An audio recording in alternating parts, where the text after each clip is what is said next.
అలాగే సార్ ఈసారి బీజేపీతో పొత్తులు ఇందాక మీరు మాట్లాడుతూ కూడా అన్నారు ఆల్రెడీ సీట్లు షేరింగ్ కూడా అయిపోయిందని ఒక చర్చ.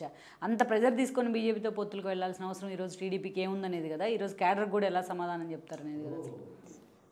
ఇక్కడే బీజేపీ మీద అందరికీ బీజేపీతో పొత్తు విషయంలో టీడీపీ ఏ రకంగా కన్విన్స్ చేస్తుంది ఒకవేళ ఉంటే. నేనైతే ఉండదని నమ్ముతున్నాను. ఇప్పుడు వరకు కూడా నేను ఉండదని అనుకుంటున్నాను. ఎందుకంటే సమాధానం ఏమని చెప్తారు వీళ్ళు? సరే కేంద్రంలో అధికారంలోకి వస్తున్నారు వాళ్ళతో మనకు పని ఉంటుంది, రేపొద్దున అభివృద్ధి చేయాలి అని చెప్తారు, అంతే కదా. ఏం గతంలో 2014లో అధికారంలో లేదా? ఈ పైకి ఎన్డీఏలో కూడా ఉన్నారు కదా. సుజనా చౌదరి అటువంటి మంత్రి పదవి ఇచ్చేశారు కదా, అవునా కదా. అటువంటి అప్పుడు ఏం పీకారు, ఇప్పుడు ఏం పీకుతారు? అప్పుడు కూడా మీకు జీవీఎల్ నాటి నక్షత్రకుండి మీకు వెనకాల పంపించారు కదా. విశ్వామిత్రుడు నక్షత్రకుండి పెడతాడు హరిశ్చంద్రుడు వెనకాల, అలాగే నక్షత్రులాగా వచ్చాడు కదా జీవీఎల్ నరసింహరావు. ఇప్పుడు ఇంకొకటి తయారు చేయరని ఏంటి? ఆ పరకాల ప్రభాకర్ అన్నటువంటి మీ వెనకాలంటే ఇచ్చాడు రేగింజలాగానే, రేగొడివి పెట్టినట్టు పెట్టారు కదా మీ పక్కనే. ఇది ఇప్పుడు రేపు మాత్రం జరగదని ఏంటి? అయిన దానికి కాని దానికి రేపు పొద్దున పవన్ కళ్యాణ్ ప్రశ్నిస్తే మిమ్మల్ని ప్రశ్నించడం ఈజీ కదా. ఈ న్యూసెన్స్ ఎవడ భరింతాడు? కాబట్టి బీజేపీతోటి మీరు వాళ్ళ సహకారం కావాలంటే ఈ దేశంలో మిగతా రాష్ట్రాలు లేవా? బీజేపీ ఇతర ప్రభుత్వాలు ఉన్న రాష్ట్రాలు అనేకం ఉన్నాయి కదా. వాళ్ళకి పనులు అవ్వట్లేదా? వాళ్ళు పోరాడలేదా?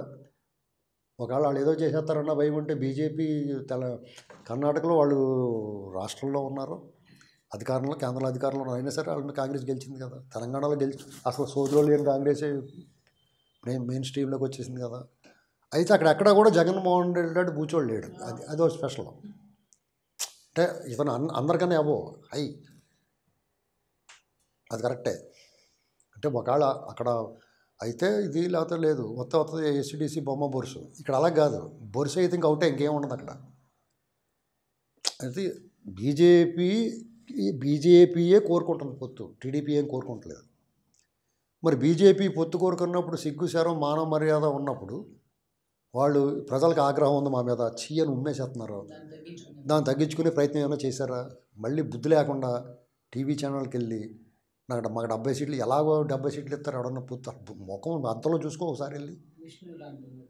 తాడి చెట్టులాగా ఇంత ఎదిగితే సరిపోతాం, రేవులో తాడు అంటారు అందుకునే. ఇప్పుడు నువ్వు అలాంటి మాటలు మాట్లాడితే సామాన్యులైన మేమందరం స్పందిస్తాం, ఎవడరా నువ్వు అని అడుగుతాం. ఎందుకంటే టీడీపీతో మాకు సంబంధం ఉన్నా లేకపోయినా సరే టీడీపీ నీకు పొత్తుకిలో సీట్ ఇస్తే కూడా ఒప్పుకోవు. ఎందుకే వాళ్ళు నీకు నువ్వు ఎవడో?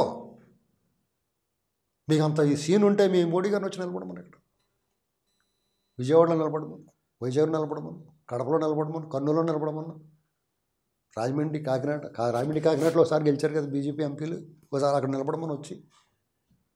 అప్పుడు సౌత్ ఇండియా నుంచి నిలబడ్డాడు మా ప్రధానమంత్రి ఉన్నాడు, నేను సౌత్ ఇండియా నుంచి గెలిచాను కాబట్టి ఈ రాష్ట్రాన్ని చూసుకోవాలి అని కొంచెం ఆయనకు అప్పుడన్నా ప్రేమ కలుగుద్దేమో. అదాని వాళ్ళని దొబ్బేస్తాను కొత్త వద్దురా. ఇప్పుడు దొంగోళ్ళు చెప్తారు వాళ్ళు ఇదిలో ఇప్పుడు దొంగోళ్ళు ఉంటున్న ఇంట్లోకి దొంగతనంగా వచ్చాను, వద్దురాబాబు మేము ఉన్నాం ఇక్కడ, నువ్వు దొబ్బేస్తే మా అమ్మకి అనుమానం వస్తుంది, నువ్వు వెళ్ళి అవతల వీధిలో దొబ్బిరా అని చెప్తారు. ఇప్పుడు ఒక దొంగోడు ఉన్నా ఇంట్లోకి ఇంకో దొంగోడు వచ్చాడు అనుకోండి, అడేం చెప్తాడు? నువ్వు ఇక్కడ దొబ్బకరా బాబు, నా మీదకి వచ్చేద్దే, అవతల వీధిలో దొబ్బి అంటారు దొంగోళ్ళే అలాగన్నప్పుడు మనం కూడా మర్యాదగా ఉంటాం కదా.